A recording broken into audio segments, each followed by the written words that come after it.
Yes. Root for Sports podcast back. Doing it old school style like we used to do it. It's what got us to the spot we're at today. Root for Sports in the house. The Sports Prophet is here with you. Alongside my partner in crime, as always, is Craig Goldberger, a.k.a. the Golden One. What's happening, brother? What is going on, my man Jason? Things are good. I mean, we've obviously stepped up our game, and we've brought a lot of our listeners with us, and we appreciate it. Every Sunday you can catch us, either starting at 11 a.m. Eastern Time, or as in this Sunday, May 5th. Is it Cinco de Mayo that we're doing our show? It is Cinco de Mayo. Very good. So, maybe it's the 6th, I don't know. But anyway, this Sunday... The Sunday is the 6th. That's a good point. Okay. Saturday is Cinco de Mayo. So, after your hangover from Cinco de Mayo, exactly. You come listen to us on Sunday, all right? We're going to do the show at 6 p.m. Eastern Time. You may already know that we're on Blog Talk Radio, the FWO Network. The Root for Sports podcast has gone live 2 hours every Sunday. We've been doing it at 11 o'clock, but we're going to do it at 6 o'clock this week, Craig, right?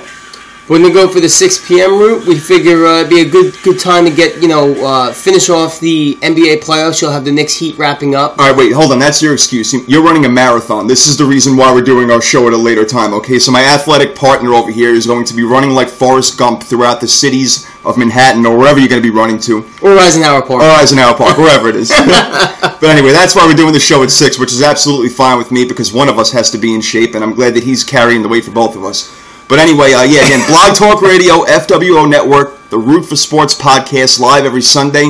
We're going to talk some hot topics with you today real quick this Thursday. I don't know what the date is, May 3rd or whatever. So we need a calendar in front of us, all right?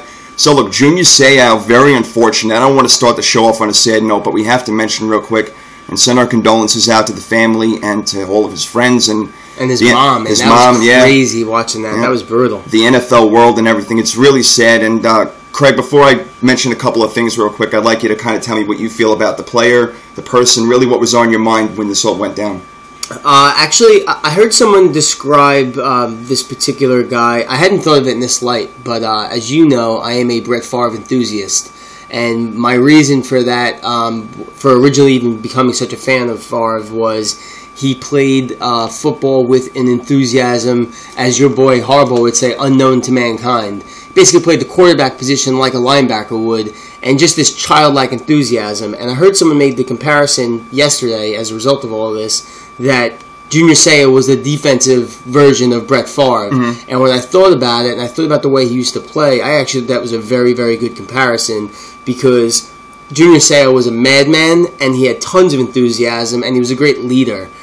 Which makes this whole situation even more unfortunate. Yeah, it really is unfortunate. It's terrible because you don't hear anything really negative about Junior Seau at all. All you hear about is how great of a leader he was, as my partner had mentioned, on and off the field. He always tried to make people better, from what I hear.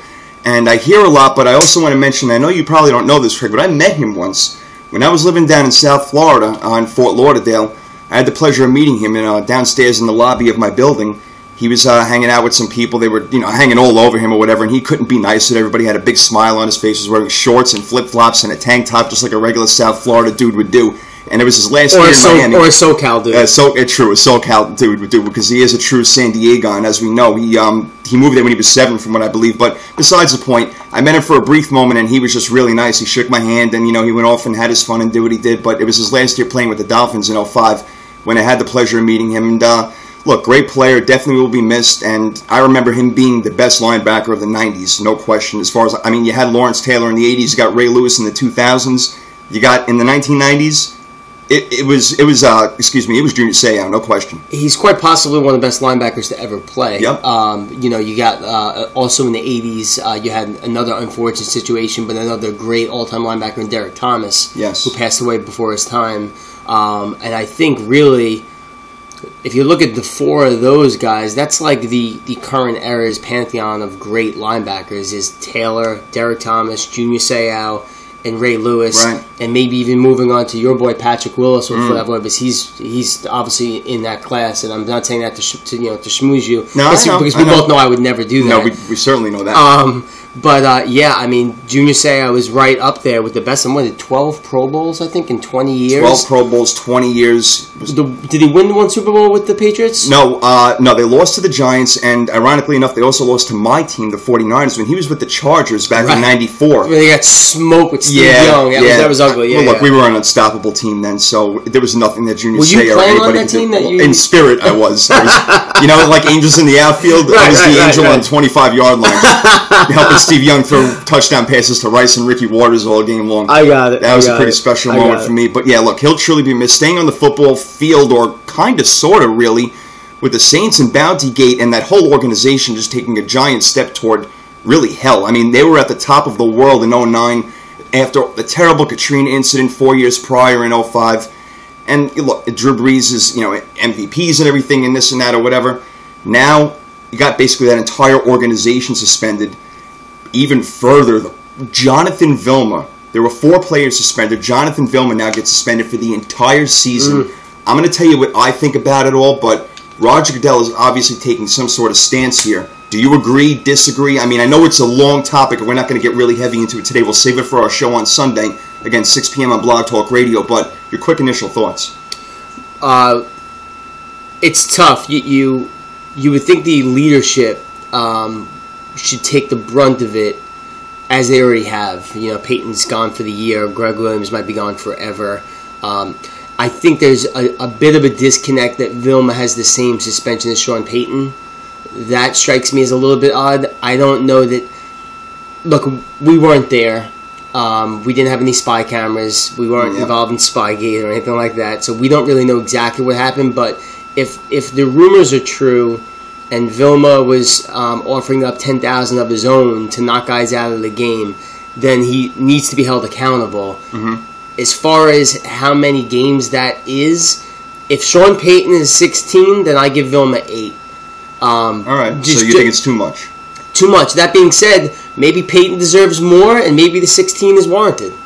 Well, the only reason I would say it's warranted, again, I don't want to single out any player because I don't know what happened either, but I'm going to give John Clayton credit because I don't want to take this from anybody. The professor. Yeah, the professor from ESPN. I'm going to give him credit. Look, he came on, he was on the network this morning, their network, and he said that Roger Goodell made this decision to suspend Jonathan Vilma for an entire year because he needs to show players and coaches alike in Sean Payton and Jonathan Vilma that if anybody's a part of this, whether you're a player or a coach, that you're going to be suspended for an entire year, or maybe even the penalty would be worse the second time around because the league, every team, all 32 teams have a very clear warning right now. You do this, you're in big-time trouble. Right. So while I don't agree with the amount of time or necessarily even the player, because again, I don't know if Jonathan Vilma offered any of his money, and he adamantly defines and says that he didn't, that he really thinks this is all a bunch of BS, okay?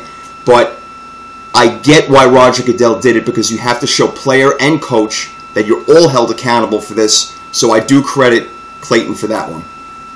I mean, look, I'm with you. Like I said, these people have to be held accountable for their actions. I remember watching the game, the NFC Championship against the Vikings, and as I already stated, my love and enthusiasm for Brett Favre, but I can't even remember, it wasn't even just about Favre so much as I can't remember a quarterback or even a player ever taking such a beating in a game. I mean, I've just never seen that before. And did money have something to do with it? I mean, you would think these guys get paid enough that the money's irrelevant, the extra bounties. It's like getting a bonus. I mean, these guys get paid well enough that what's the difference? But look, they got to be held accountable for their actions. And if Goodell thinks this is sending the message that this will not be tolerated, Greg Williams gone forever, Vilma gone for 16 games, Hargrove at 8 games, then you know what? I'm with it. I'm on board. Well, and that's exactly what it is. It is a message. I don't think that he really wanted to single out Jonathan Vilma, but it seemed like he was the player in the forefront the whole time. And if Vilma had a problem with this, why is he talking now? Why didn't he start, talking a couple of months ago when this was all going down and start defending himself then?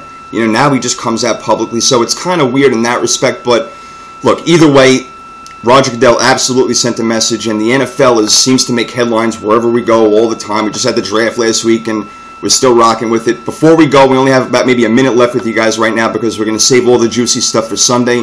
The FWO Network on Blog Talk Radio. Again, it's the Root for Sports podcast. We need to give a shout out to our boy Tyson Chandler for at least the Knicks winning something for the first time in a long time in the Defensive Player of the Year, and I'm very proud of him, and it's well-deserved. It's as well-deserved as it gets, and we've been on the record numerous times as saying how amazing the addition of him has been. It couldn't happen to a better guy. He is the quintessential leader, and the truth is, if before the season you would have told me the Knicks would have won defensive anything, I would have laughed you right out of the building. Yep.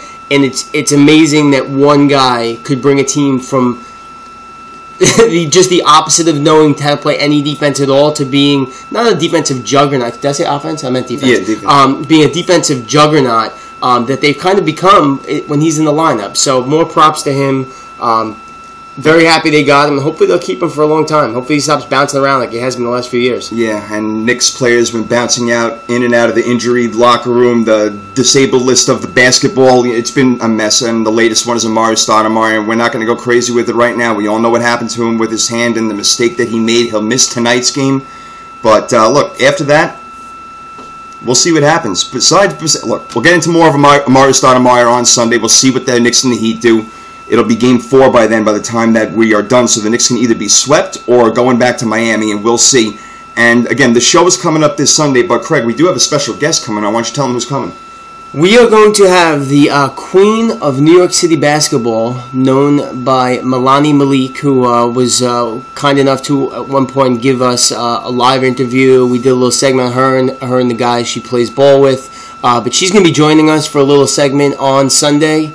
So we're looking forward to that, round 2. Yep. And they can catch that from 6 p.m. to 8 p.m. We'll have Melanie on at about 7 p.m. And you can catch that at blogtalkradio.com. Yeah, we'll catch up with her, see what she's been doing, her trip to the WNBA, and hopefully that the New York Liberty will be the team that sign her, because I want to be able to go see her play as often as possible. Absolutely. Yeah, and again, catch us Sunday, 6 to 8 p.m. Eastern Time. We'll get into some NBA talk with Melanie. We'll talk about her basketball situation, the WNBA. But for now, we are out. The Root for Sports podcast. I'd say that was a successful broadcast. And I would say the same thing. What would you say? I'd say so as well. We're out. See you Sunday. Adios.